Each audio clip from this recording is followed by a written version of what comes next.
Hey guys, welcome back to my channel. I am Nikki and I am a homeschooling mom to an only child in 3rd grade. Today I want to do a lesson with you to show you how we do Math with Confidence Level 3.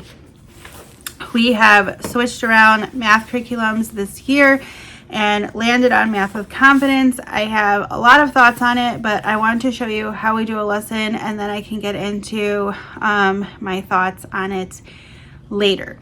So if that is something that interests you, please keep watching.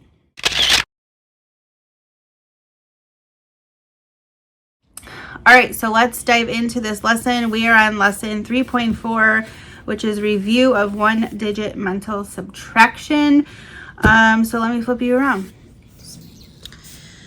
All right, so this is the teacher manual. This is for Math with Confidence. It is pretty thick and necessary to do the lessons because in the student book, there is no written instruction for the lesson activities. So as you can see, the lesson activities has 2 people because you're supposed to do it with a teacher. And then there's section A and B that you do with the teacher. And then the child moves on to practice, which she's supposed to complete on her own. And a review page, which she is also supposed to complete on her own. Obviously, if she needs help, I am here. So let's get into the lesson. So today we are going to review how to mentally add 1-digit numbers to 2-digit numbers. I'm going to show you 2 strategies and then you can use whichever strategy you prefer. So 49 plus 3 if you had the base 10 blocks. One way to find 49 plus 3 is to use related addition facts. 49 has 4 tens, like here, and 9 ones, right? Right. So that's 49. Then you have 3 ones to add 3. So,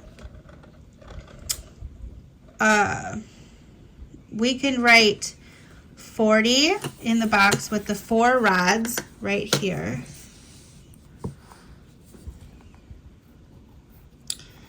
And then 4 in the one with the,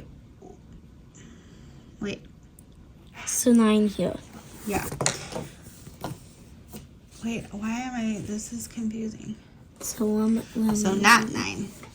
Because there's 9 and 3. So it equals 12, like you said. So 40 plus 12 equals 52. 52. So 49 plus 3 equals 52.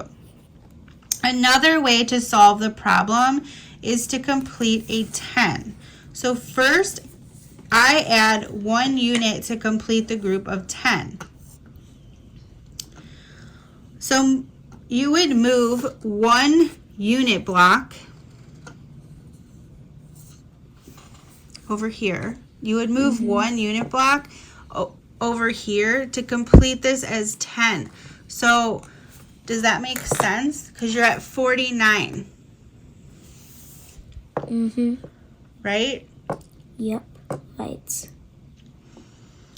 So 49 plus 1 equals 50. So you're going to write 50 in the blank, not 40. Because now you have 50 there. Then you're going to add the other 2 units. So you're going to write a 2 in the blank. So what is 50 plus 2? 52. Good. So you can use whichever strategy that you like better to complete the rest of those 3 problems on the page, which are here.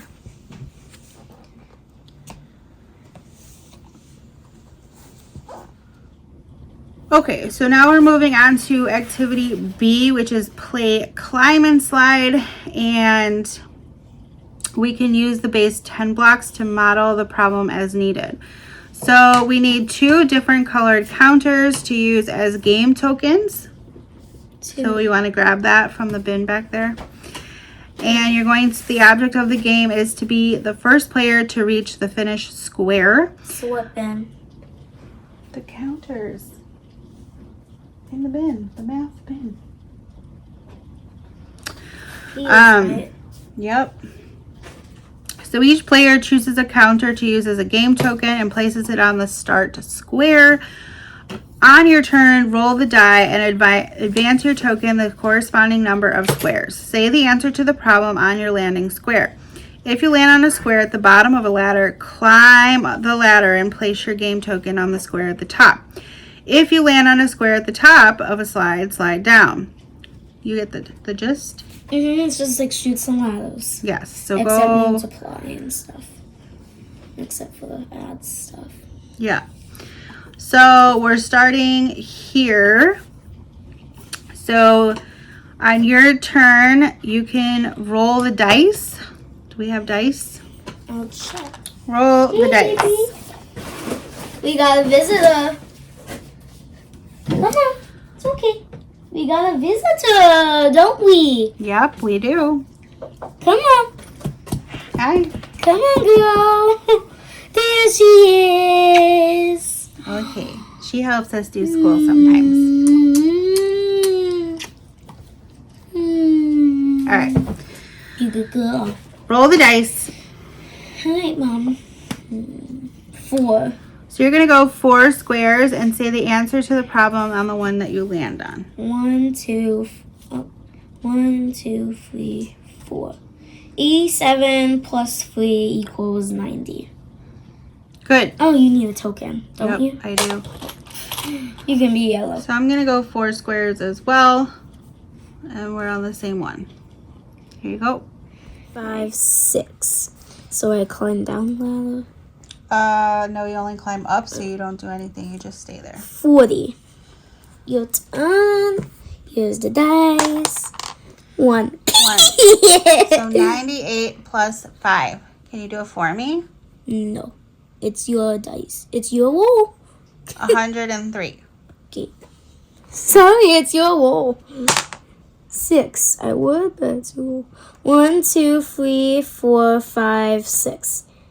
So 8 plus 64. So Amara has 29 yellow stickers. She has 8 green stickers. How many stickers does she have in all? So easier way is 29. Take away. Why are you writing a line? I forgot. Wrong. Take away. Oh, No, we're not. Plus. Oops. Plus 8. So how can we use that trick we just learned? Oh, we're so close to 10. How So many? it would be 2 more to get, so 2 more to get to 10. So that would mean this would actually be 10 now. Because it's 2 more to get to 10. Plus. So 9 take away 2. 7. So that means 27 plus 10.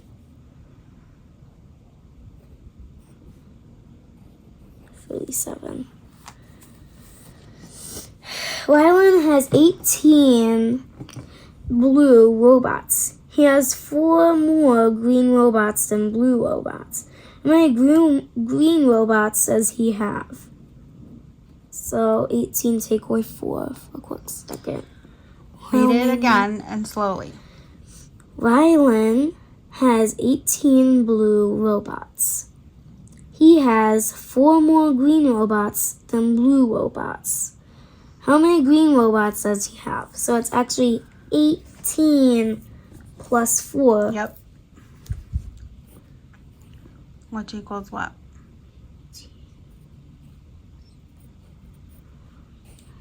It's 2 more to get to 10. No, not two more to get to 10. Just do the math, the regular math problem. 8 plus 4, 12. So that'd be 22. Yep. Good. And then she's going to move on to an easy peasy review page. So, all right, so Math with Confidence is, yes, it is building her confidence because it's kind of easy enough for her to grasp the concepts, but I could see how this can be slightly difficult for children who already know how to do it and have a way that they want to do it, and that they're introducing different ways to do it and different concepts. So that is the only downside for me, is that sometimes I'm trying to read the lesson to get her to do a different concept and she's already completed the problem, because she already has a way in her head that she knows how to complete the problem. So I feel like for 3rd grade, some of these things should have already been addressed or have been addressed in the earlier years, if that makes sense. And some of the like dialogue that you read can be somewhat confusing and it doesn't flow all the time. I don't know how to give an example of that. It just doesn't flow. We do end up skipping something. So we do the warm-up practice typically. I don't worry too much about memory work. They do have these like memory sheets where you're supposed to like memorize and what the add in, sum, difference, the less than, greater than, odd, even, which she already knows really well. How many inches are in a foot, a yard, a meter, the shapes down at the bottom, half hour, quarter hour. These are all things that honestly she learned quite early already, and so I don't focus on her learning that or memorizing stuff that she already knows. And some stuff I just don't think is important. So we skip around here and there, and then sometimes we do the activity like if it's a game, and sometimes I don't. It really depends on if she's solid on the concept or not. And if she is, then we typically skip the like game activity, because it would just be redundant and too easy most of the time. But I do have a lot of pros with this. I do like that there is a separate teacher's manual. Do I think it needs everything that's in here? No. I do like that it's separate from like hers, and it does have a script, shall I need help, to be able to explain it. It is necessary, like I said, because in the child's book they have no explanation in the activity section that we're supposed to do with a parent. So they would just look at it and be like, well, I don't know what to do, because it's not meant to be done. It is meant to be taught. So for the most part, we do that. And then the other really like positive plus that I enjoy is that it has the practice page, which is on concepts that they just learned. And then it has the review page, both of them being independent. Obviously, I'm sitting right here though, if she has questions or needs help, that she can ask me. But I love that it has both, and it incorporates the new concept with the review of old past things that they've done thus far. So that's helping. So it's kind of like a master yet spiral approach. It's like a combination of both, in my opinion. And I really like that. I think that that's very beneficial. We pretty much have done all the lessons. There's not really any lesson that I have just like skipped. And we do one lesson per day, and it seems like we're pretty much done in like 10-15 minutes, typically on an average day. I do really also appreciate the ease of some of the problems and teaching them to do problems vertically and up and down, and the explanation in how to do a word problem, the steps in how to remember how to do a word problem, just the real life concepts that are also there as well. Like we're actually using manipulatives, even though I can't stand manipulatives. Sometimes it works just to put them on paper. And if I know she's not understanding a concept a certain way, I could take out the manipulatives and show it to her in a way that she may understand. So there is a plus side and bad, and con to the manipulatives, but I find that we don't have to use them that often because usually they're with a game or something of the sort, and we're not always playing every single game that is on the page. So manipulatives to me is a downside, but because we're only doing it every so often, it's not so bad. And I had everything already, so I didn't have to purchase any extra material, which was a huge plus. But so far, I think she really likes Math with Confidence. Yep. Yeah, so we were doing Apologia before, and we didn't mind it, but I do like this more real life approach, as it does have a combination of things and like how we're using the money and how we're creating change, and we're just doing some, like, it has the real life example.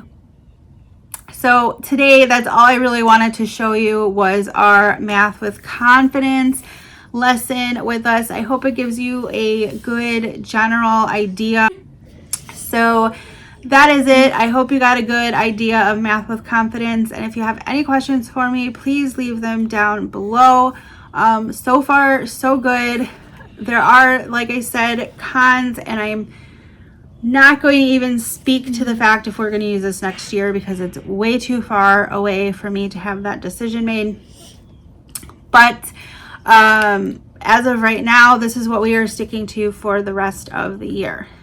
All right, so real quick, I just wanted to tell you the quality that I think, or show you the quality of the books with Math with Confidence.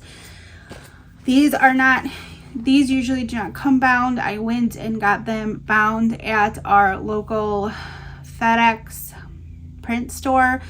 It was very inexpensive, but we just work better with spiral books, especially for like something like math, to be able to lay it flat. Now, I do like that it's in color, but the pages are extremely thin.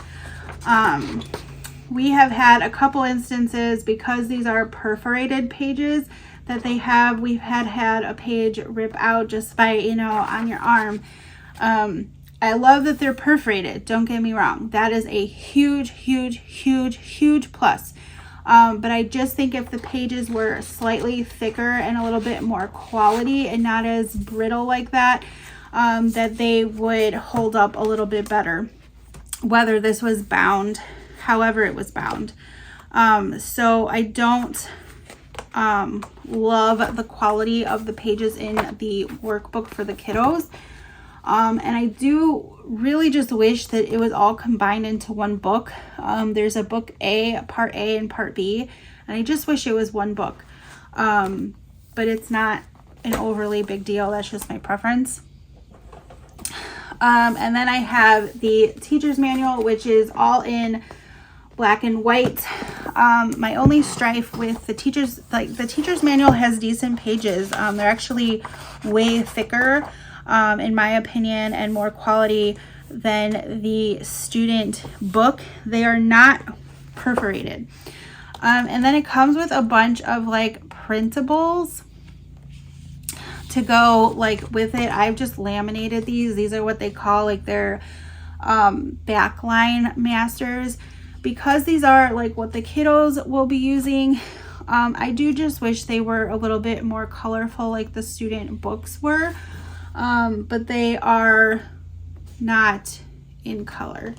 But it's not a big deal. I just love my colors so much. But I just wish that, I love that they are a separate printout that I can use, because it's convenient to not have to make copies out of the teacher manual. But I think that's because I purchased the PDF. So I'm not sure if you can get it without purchasing the PDF.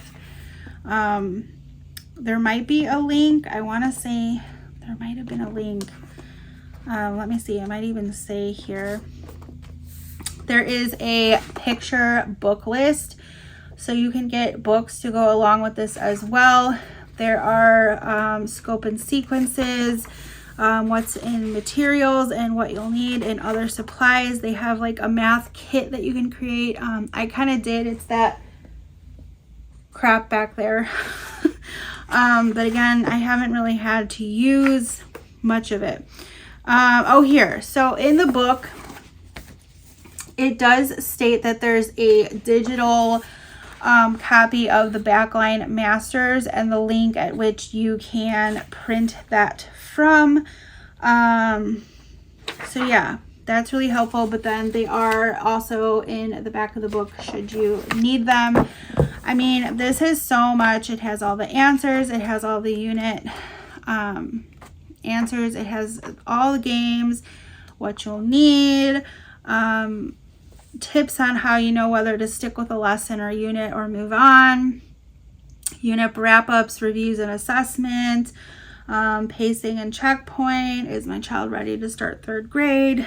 It talks about the independent practice, enrichment lessons, which are optional, and stuff like that. So there's really a ton in this book, and it was kind of overwhelming at first, but once I pieced through it, it's great. So I don't love it, but I don't hate it, and that says a lot, because if I didn't really like it, I wouldn't continue it for the rest of the school year.